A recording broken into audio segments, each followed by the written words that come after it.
Here at Cedars Sinai, we're a diverse group of people caring for the health of a diverse community. As a part of giving all patients the quality, compassionate care they deserve, we are committed to respecting each patient's gender identity, which is why CS Link will now be supporting a broader range of gender identifications. But today, we're not talking about the technology. We want to talk about why this is important to real people. Gender identity is an innate inward sense of your gender. It's how you see yourself. People who are cisgender, that is, people whose gender identity matches the sex they were assigned at birth, don't often think about this topic. But being misgendered, having someone describe you with pronouns like he or she that do not match your gender identity, can have a significant and painful emotional impact. This is especially true for gender non-conforming patients, those who don't identify as male or female, and transgender patients, those whose gender identity is different from the sex they were assigned at birth.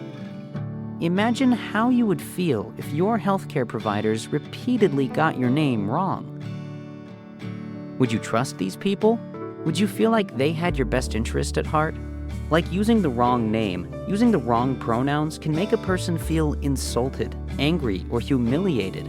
And in the case of transgender or gender non-conforming people, it nearly always makes people feel rejected, invalidated, excluded, and unwelcome.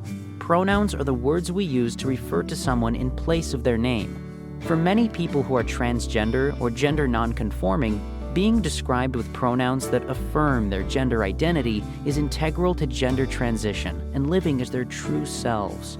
Using the correct pronouns helps people feel welcome and accepted and creates a safe environment to receive healthcare services. It's important that we use the right pronouns for each person. So what should we do?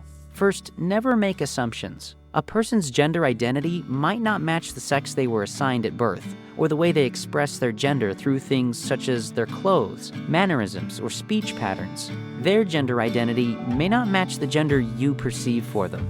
In addition, the legal name or sex listed on their government ID or health insurance card may not match their asserted name and gender identity.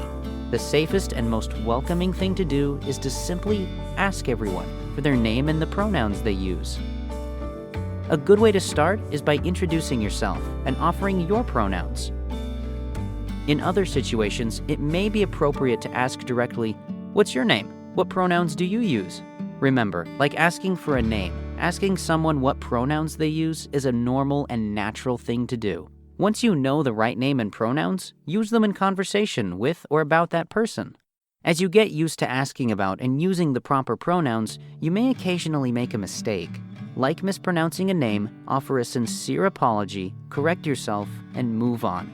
In addition, try to refrain from using gendered language such as sir, ma'am, or ladies and gentlemen. You might also want to use patients' first names whenever possible, so it's less likely you'll use the wrong pronouns.